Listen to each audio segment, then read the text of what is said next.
Энэхүү нэвтрүүлгийг Joyce Meyer-ийн үйлчиллийн хамтрагчид болон түүний найз нар нь ивент тэгсэн бол. Та өдөр бүр айцтайгаа ажилдаа явж болохгүй. Мөн та дургүйгээр аяг таваг, хувцас угааж дэлгүүр явж болохгүй. Та дуртай байх хэрэгтэй. Та магадгүй яаж вэ хэлээд өгөөч гэж хэлж магадгүй. Би хэлж өгье юу?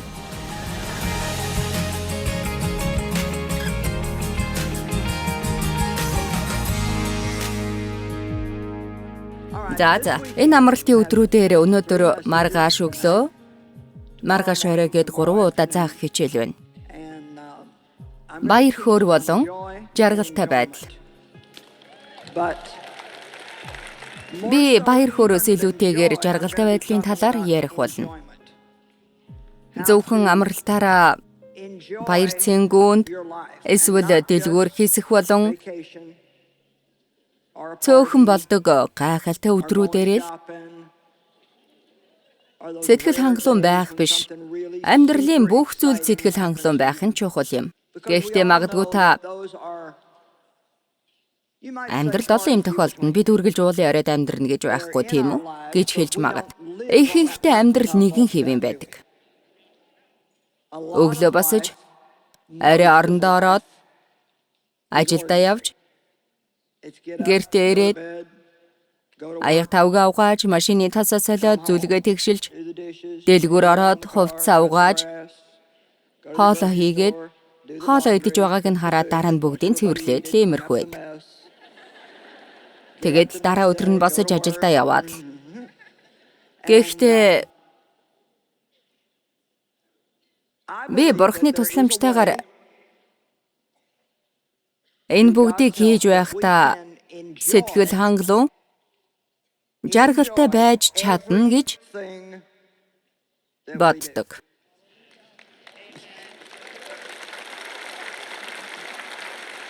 Жишээлбэл би та нараас замын төгжрээнд явах дуртай хүн байна уу? Хувцас угаах дуртай хүн байна уу? Гэрээ цэвэрлэх дуртай хүн байна уу гэж асуувал яах вэ? Тэр хувцас угаах дуртай хоёр хүнийг бурхан ивэг. За тэгвэл хүнсний дэлгүүр явах дуртай хүн байна уу?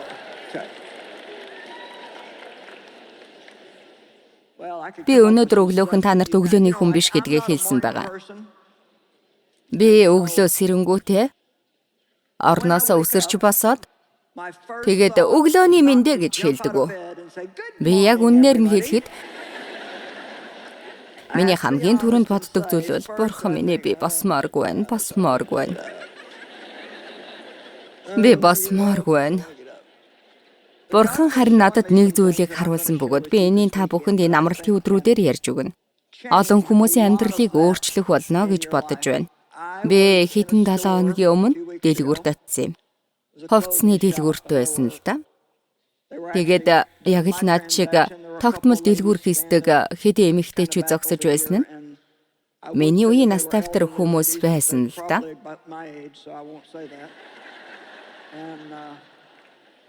Би тэднийг ахмадууд гэж хэлчихвэл болох болов уу гэж.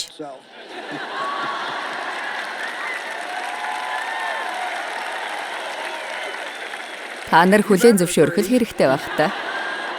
Тэгэд би тэнд завгүй байсан. Нэг эмэгтэй нөгөөгөөс "За санаа юу байна вэ?" гэж асуухад нөгөөх нь "Тэгээд л байж л байна да" гэж хэлсэн. Харин нөгөө эмэгтэйгээс нь "Сони юу байна да" гэж асуусан чинь бас л "Тэгээд л байж л байна да" гэж хариулсан.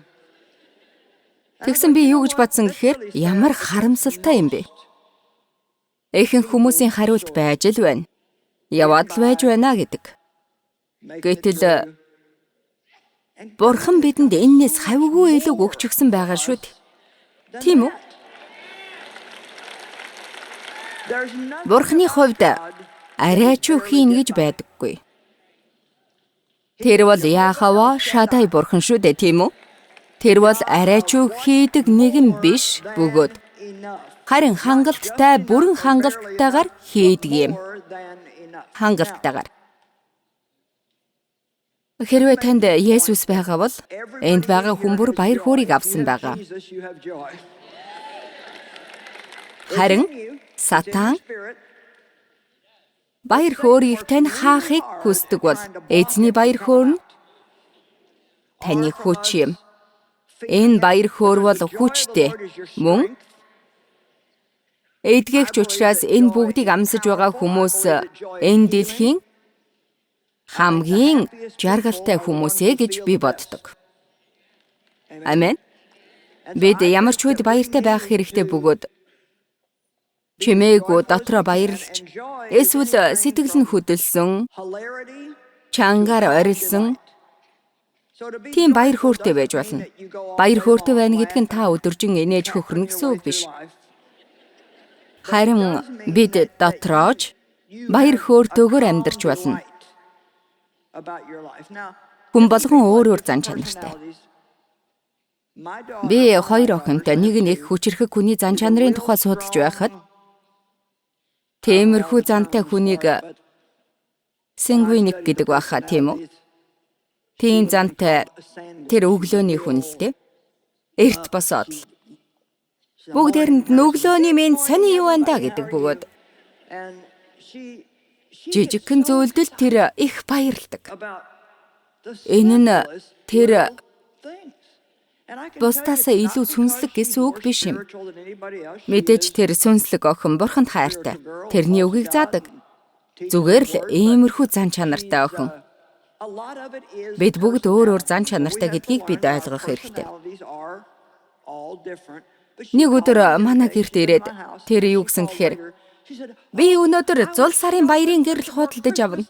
Үнэхээр их баярлаад миний амьсгал маш их давчтаад байна шүү гэж надад хэлсэн. Би мэдээ зул сарын баяр дуртай.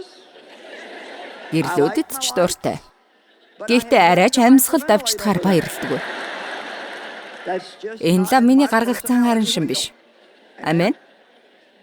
Тэгээд би та нарт өдөр тутмын амьдралдаа баяр хөөртэй бай гэж хэлсэн маань миний охин шиг бай гэсэн үг биш. Бас өөр хинэгэнтэй адилхан байж гэсэн үг биш. Зарим хүмүүс ямар ч зүйлд хөөсшгөл баярладаг, тийм үү? Та зүгээр л хүчтэй хлорик зантай байж болно. Гэхдээ тэд нар ч бас таныг тайван байлгахгүй шүү. Та одоо завсарлага авмаар байна гэж бодож байгаа. Хүн болгон Крисмас буюу зул сарын гэрлээ хараад амьсгаа нь өндөр болж баярлахгүй байх. Гэхдээ миний охин тийм байдаг.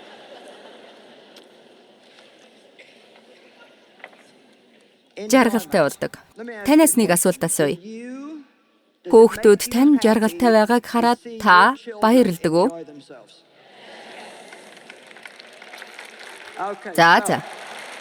Та хүүхдүүдээ уйтгартай, сэтгэл гутралд орсон, эсвэл хов ярьсан, гомдолсон, айсан, санаа зовсон, түгшсэн байгаасаа гэж хүсэхгүй.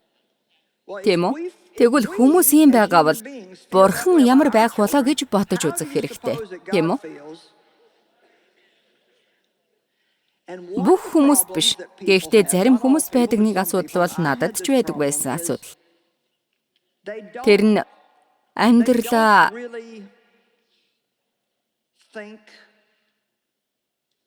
бурханы ад жаргалаар дүүргэж амьдрахаа мэддэггүй. Би хүүхэд насаа алдсан бөгөөд манай гэрт ад жаргал байдаггүй. Би хүүхэд байхдаа хүчирхийлэл дүртэж байсан. Би гэртээ инээж тогловол асуудалд ордог байсан. Манай аав наад наргаага зогсоо гэдэг байсан. Тиймээс би ажил хийдэг байхдаа хүмүүс таалагдахыг л хичээдэг байсан. Ад жаргалтай байснаас би ажил хийж байсан нь дээр гэж боддог байсан. Тэгээд би бараг 50 хүрээд өөрийнхөө хийж байгаа ажилдаа баярлдаг болсон юм. Тэгээд намайг энэ конференцэд байгаа зарим нэг хүмүүс шиг байсан гэж та бүхэн бодож болох юм. Тийм биз дээ? Энд ирээд сууж байгаа зарим хүмүүст хэлэхгүй болохгүй шүү дээ.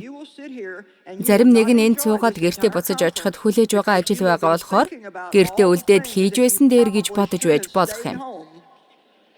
Хэрвээ тийм хүн байвал энд гараа өргүүл яаж байна?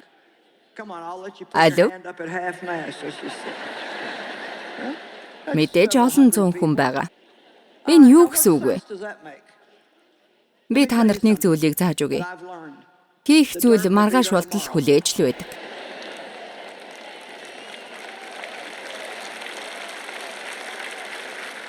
Та ажилласаа завсарлага авалгүй хийгээд тэгээд тэндээ мөнхөд байж болохгүй гэж бодож байна.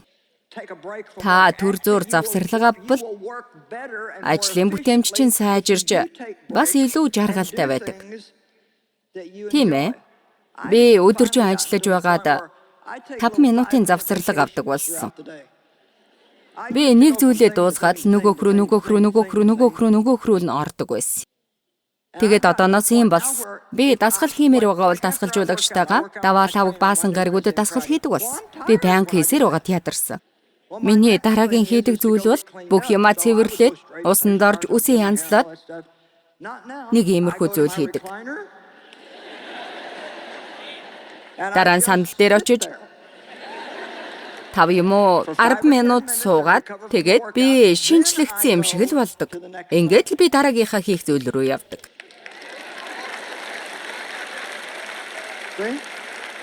Та энэ 5 минутын амралт намайг яаж амрааж, яаж сэргээдгийм болоо гэж гайхаж байгаа бол энэ хугацаа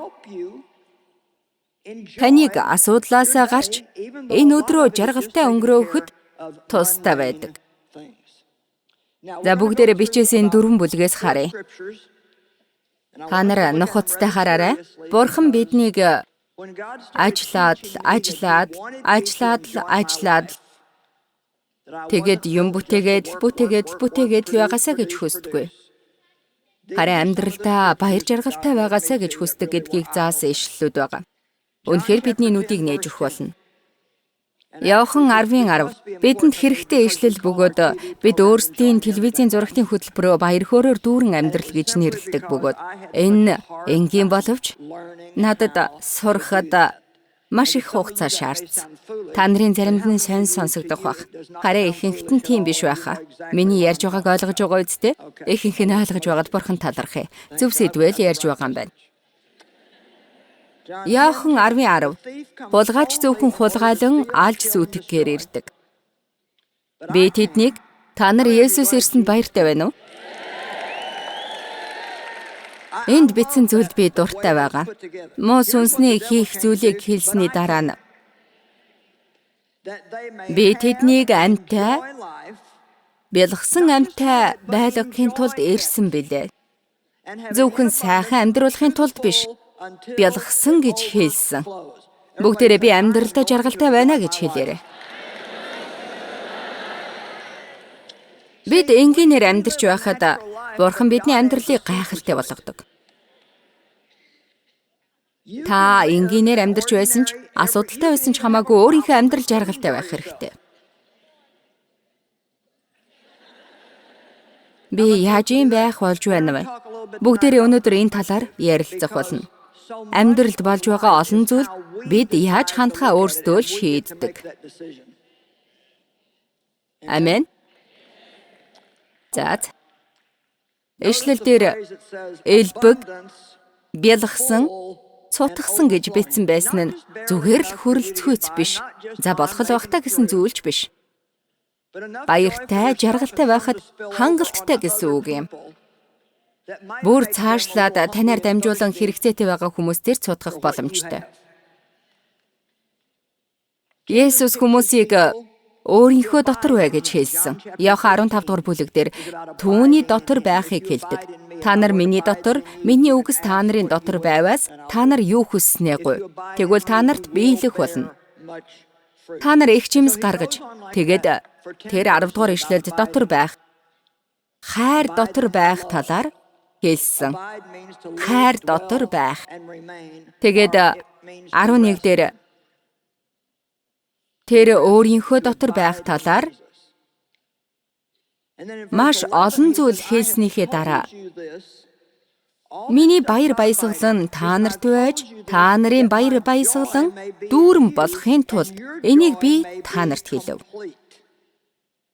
Бид Бурхан дотор амархыг суралцахгүйгээр баяр баясгалантай амьдрна гэж байхгүй. Та санаа зовж, зовнсон сэтгэлтэйгээр баяр жаргалтай байна гэж байхгүй. Амен. Та ятраад бүр сэтгэлээр унчихсан байгаа үедээ баяр жаргалтай байна гэж байхгүй.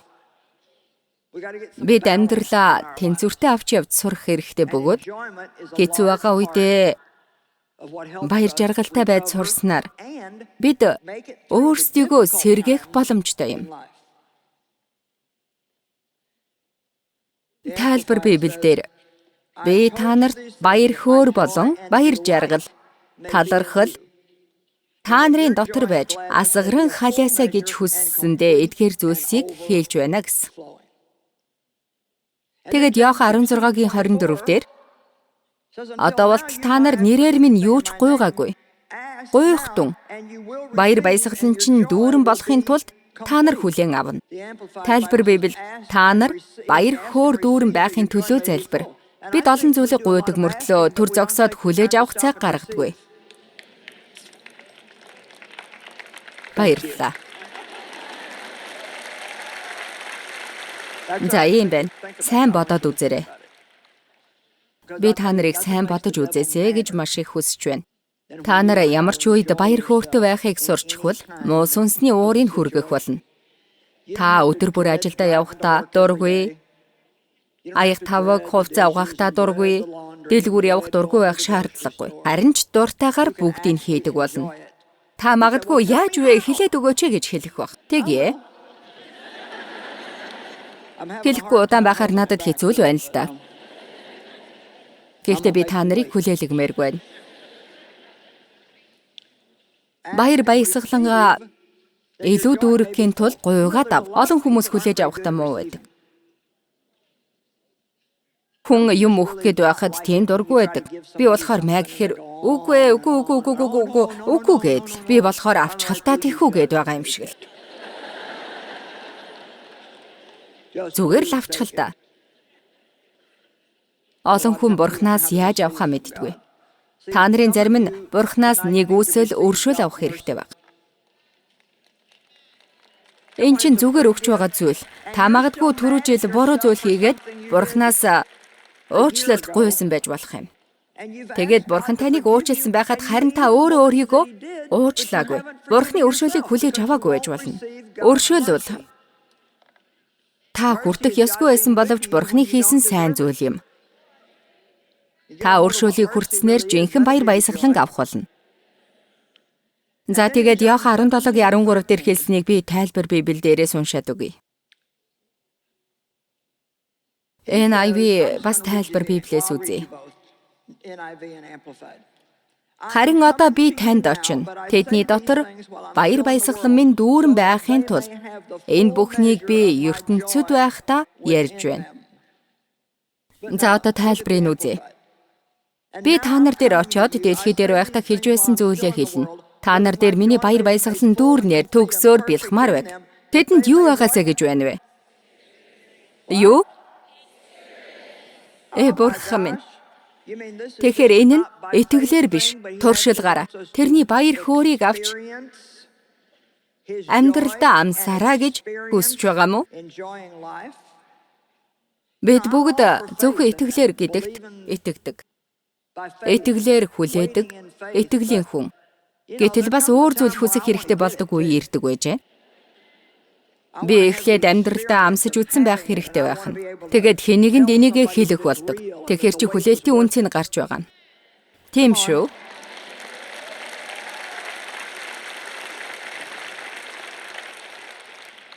Би тэднийг миний баяр хөөрөөр дүүрч, миний төгс жаргалыг сэтгэлдээ аваасаа гэж хүсэж байна.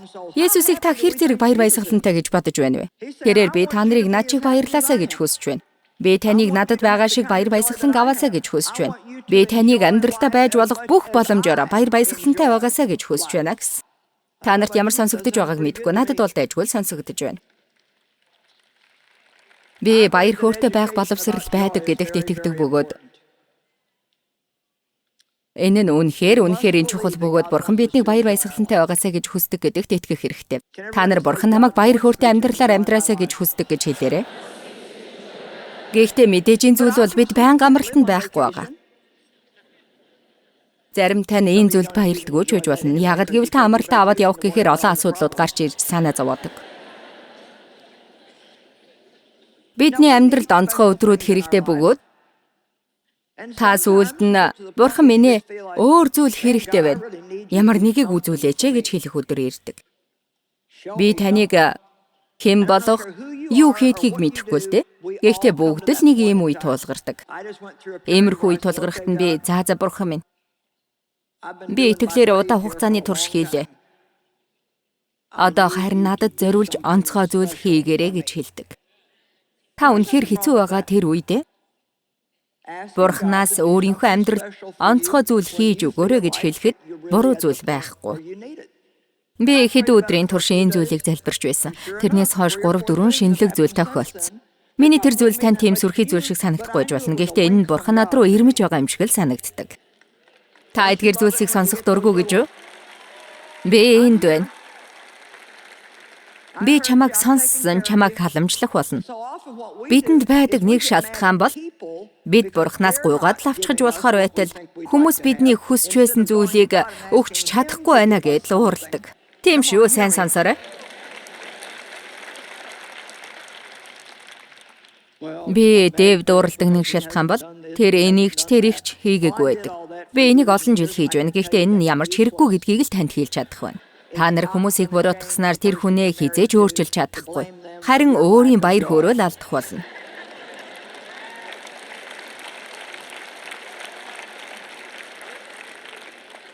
Бурхан надад нэг удаа өөрийнхөө баяр хөөрийнхөө хариуцлагыг Дэвид тогхоо болоо гэсэн. Энийг сонсоод зарим нь чөлөөлөгдөж байгаа баха. Нэг эмэгтэй иймэрхүү конференцийн дараа над дээр ирсэн. Би энэ талаар яриаг уудсан байсан. Тэгсэн тэр эмэгтэй ирээд баяр хөөртэй байх зөвшөөрөл надад өгсөн танд баярлалаа гэсэн. Би олон газар хичээл заадаг. Тэгээд заасан газар бүрдээ зөв үгийг дамжуулах юмсан гэж бүх зүрх сэтгэлээсээ хүсэж тэмүүлдэг л дээ. Өнөөдөр ч бас энэ үг үнэхээр хэрэгтэй байгаа хүн байгаа гэдэгт итгэлтэй байна. Би өмнө нь хэлсэн 50 хүрч байж л амьдралдаа баяр баясгалантай байхыг сурч эхэлсэн гэж. Тэгээд би нэг удаа орой буудан дээр кино үзэхээр хэвтэж байсан ба өдөржин ажилласан байсан. Ер нь би маш их ажилдаг байсан л да. Тэгээд хэвтчихсэн попкорны дээдл байж байснаа. Нэг л гэмтэй юм шиг. Тийм мэдрэмж надад төрсөн. Та ийм байдалд орж байсан уу? Та амрах гээд ч юм уу эсвэл өөрийгөө баярлуулах гээд л байж байтал гэнтэл би нэг зүйл хийх ёстой ч юм шиг, үгүй ч юм шиг санагдаад л байдаг. Харин тэр надад чи өөрийгөө баярлуулах ёстой гэдгээ мэдэхгүй байна гэж хэлсэн.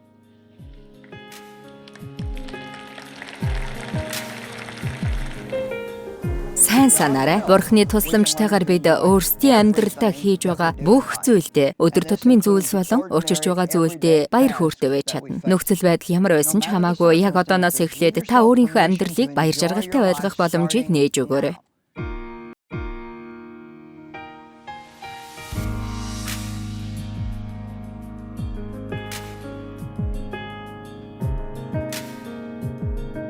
Энэхүү нэвтрүүлгийг Joyce Meyer-ийн үйлчлэлийн хамтрагчид болон түүний найз нар нь ивент итгэсэн бол